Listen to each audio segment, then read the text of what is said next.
that concludes today's lesson. Does anybody have any questions? Miss Crochetiere! Yes. Can humans grow gills? Oh, I have the best story. Oh, do I have time to tell a story? Oh, I have to tell you the story. So I had this friend this one time that I met. I was doing a marathon in Iceland with my best friend. You know the crazy one on the mud run thing? Oh, so we were doing a marathon in Iceland. And we met this really amazing woman. Except she fell off a mountain and into a hot spring, and then she developed gills overnight.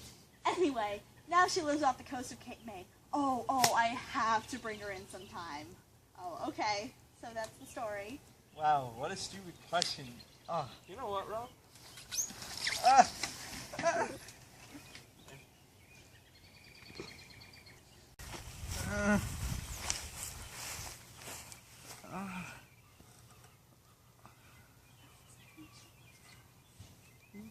Come on, Rom, use your muscles. Use your muscles, Rom. What's a muscle? You don't know what a muscle is. No. Okay, that's the stuff. Oh no, there's a citizen in danger. This looks like a job for... Muscle Man. Hey, Muscle Man, will you get this chair off me? I'm here to help, but I'm not going to lift that chair off you. I'm going to teach you how to use your muscles so you can save yourself, citizen. What's a muscle? Before I help this young man, though, Miss Crow, you better call a plumber. Why? Because these pipes are about to burst.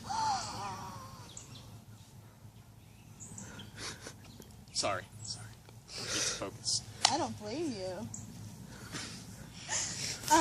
So now I'm going to point out some muscles here that might help Rom push that chair off of him. Alright, so let's start out with the pronator teres, which inserts at the lateral radius, and it rotates in the arm. And now let's go to the supinator, which inserts at the lateral radius, and it rotates out. Those are antagonists, folks. Fancy words coming from such a gorgeous man. Thank you. I'm married, okay? I'm married to Santa Claus. Okay, now let's move on to triceps brachii, which inserts at the olecranon process. And its job is to extend the forearm. And now let's go to the biceps brachii, which inserts at the radial tuberosity. Which is right here, right? Okay, and its job is to flex the forearm. Okay, and now we're going to show you certain muscles that will help Rom lift the chair off of him with a smile on his face. Always gotta look good, folks. No matter what you're doing. Don't you know it? So first there's the epicranius, which inserts at the skin around the eye. I got this one. Okay, thank you. And its job is to raise the eyebrow. Okay, now we have the orbicularis oculi, which inserts at the skin around the eye, and it closes the eye. You can do a little wink there. Thank you. Next we have the orbicularis oris, which inserts at the skin of the lips. And its job is to close the lips. And now we have the buchanetzer, which inserts at the orbicularis oris, and its job is to compress the cheeks in. Okay, and then we have the zygomaticus, which inserts at the orbicularis oris and enables you to smile. Alright, and then we have the platysma, which inserts around the lower mandible, and its job is to frown. I never frown. Which it's he bad might for the do if public I image. continue to do this to his face. Please. Alrighty then, so those are 10 muscles that Rom can use to help him lift the chair up and do it with a dashing smile. Thanks, Muscle Man. Anytime, citizen.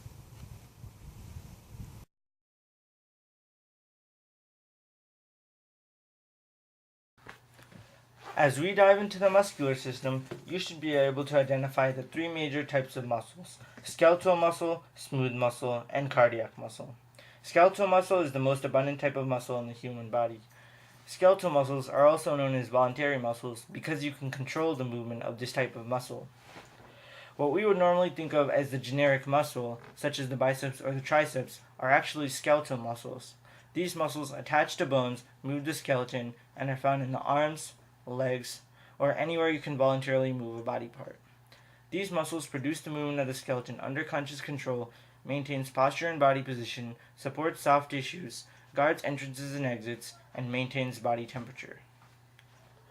Structurally, the skeletal muscle is divided into three layers of connective tissue. The first layer is the epimysium, which surrounds the entire muscle. The next layer is the perimysium, which divides the muscle into fibrillated bundles called fascicles. And the third layer is the endomysium, which surrounds the muscle fiber and ties the muscle fibers together. The muscle branches out into bundles of protein filaments, which are known as fascia. The fascia then further extend to the muscle fiber, which is the structural unit of a skeletal muscle. The muscle fiber further branches out into myofibrils. They contain myofilaments, which can either be thin, which means it contains actin, or thick, which means it contains myosin. The thin filaments are covered with protein tropomyosin and are held into position by the troponin molecules. These myofilaments are organized into functional units which are called sarcomeres. When we take a closer look at the muscle fiber, when magnified, the cells of the muscle fiber may have more than one nucleus, and the muscle fiber itself may be up to 30 centimeters long in humans and also appear striated due to the alternating light and dark bands that are found in the sarcoplasm, which is the cytoplasm of a muscle fiber cell. Keep this information in mind as we will now move on to the next muscle tissue, smooth muscle tissue.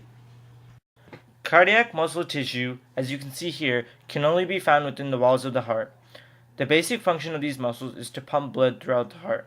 It causes the rhythmic beating of the heart. Cardiac muscles are similar to the other types of muscles through the fact that it is also striated and involuntary. Cardiac muscle cells are relatively small and usually have a single, centrally placed nucleus. Its cells are cross-striated, contain an orderly arrangement of myofibrils, and are branched and interconnected. These cells are attached at their ends to adjoining fibers by thick plasma membranes to form special sites called intercalated discs. These cellular connections contain gap junctions that allow for the rapid movement of ions and small molecules and the rapid passage of action potentials from cell to cell, resulting in their simultaneous contraction. Each cardiac cell contacts several other at these special sites. The cell can pull together more efficiently due to the myofibrils being connected to the intercalated discs. Cardiac muscle tissues contain a special property known as automaticity, which is that they contract without neural stimulation. The contraction of a cardiac muscle tissue lasts 10 times longer than those of skeletal muscle fibers. As a result of the different properties of this muscle, it cannot undergo prolonged sustained contractions, which is known as tetanus. In order to continue its contractions, its cells must therefore rely on aerobic metabolism for energy. Smooth muscle tissue, such as the ones you can see here, are often called involuntary muscles because we have no voluntary control over them. This muscle is found in almost every hollow organ and forms sheets, bundles, and sheaths around other tissues. Its function is to regulate the flow of blood in vital organs and regulates movement along internal passageways, such as those found in the digestive tract, the urinary bladder, and even in the walls of the blood vessels, to name a few. Smooth muscle tissue consists of thin, elongated muscle cells. Those smooth muscle cells are able to contract over greater range lengths because the thick and thin filaments are not rigidly organized. This also happens to be so because the layers of the smooth muscles are found in the organs that have undergone large volume changes. Most smooth muscle cells contract automatically or in response to hormonal or environmental stimulation. Structurally, smooth muscle fibers lack myofibrils, sarcomeres, or striations, in contrast to the other kinds of muscles. In addition, the thick filaments are scattered throughout the sarcoplasm, while the thin filaments are anchored within the cytoplasm to the sarcolemma. Adjacent smooth cells bind together at these so-called anchoring sites, and thereby transmit the contractile forces throughout the tissue. Keep this information in mind as we will now move on to the next type of muscle, the cardiac muscle. Skeletal muscles are sheathed by a tough layer of connective tissue called the epimysium. The epimysium anchors muscle tissue to tendons at each end, where the epimysium becomes thicker. It also protects muscles from friction against other muscles and bones. The overall muscle consists of fibers that are bundled into fascicles, which are themselves grouped together to form muscles. Within the cells of the muscle are myofibrils, which themselves are bundles of protein filaments. Myofibrils are complex strands of protein organized together into repeating units called sarcomeres. Muscle and bone are functionally closely connected. They are attached together by ligaments pulling on each other to create movement. Nerves transmit information from the brain, telling muscles when to contract, extend, or relax. Nerves are sent from our brain and also allow our brain to respond to senses which we may touch, smell, hear, or see. That is why we flinch when we are scared or when something catches us off guard. These movements are all a product of the interaction between the bone and the muscle attached to it. Tendons are a form of tough connective tissue which joins skeletal muscle to bone. They are attached in a precise way which allows them to pull on bones like levers. The muscle provides the force to move the bone, but the tendon does the pulling. Muscle contraction is stimulated by the neurotransmitter acetylcholine. The signal to release this neurotransmitter comes from a motor neuron. When the signal to contract a muscle reaches the end of a motor neuron, acetylcholine is released from the motor neuron and binds to acetylcholine receptors on the muscle fiber. The end of the motor neuron, the synapse in between the motor neuron and the muscle, and the motor endplate of the muscle fiber make up the neuromuscular junction. When acetylcholine reaches the muscle fiber, action potential spreads throughout the muscle fiber network along the sarcolemma and then along the T-tubule. As action potential goes along the T-tubules, it enables the sarcoplasmic reticulum to release calcium into the muscle cell. The sliding filament theory suggests that a myosin head will bond to an actin head on an actin chain and will then bend and release, and move on to the next actin head. The proteins troponin and tropomyosin are attached to the actin head and regulate contractions. In a relaxed state, tropomyosin blocks the actin head. In order to contract, troponin needs to push tropomyosin out of the way, which troponin can only do when calcium is present.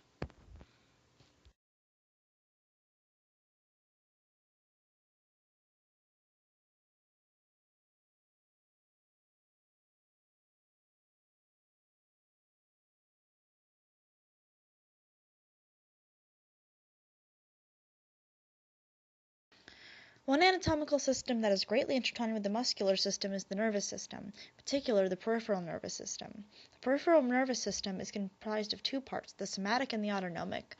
The somatic controls skeletal muscle movements by sending impulses down motor neurons, which then interact with the muscle at the neuromuscular junction. The autonomic nervous system controls cardiac and smooth muscle movements. The part of the brain that deals with cardiac and smooth muscle stimulation is the medulla oblongata, otherwise known as our reptilian brain because it only deals with basic life functions such as heartbeats or peristalsis. Without the nervous system, muscles would never be stimulated to contract and would be useless.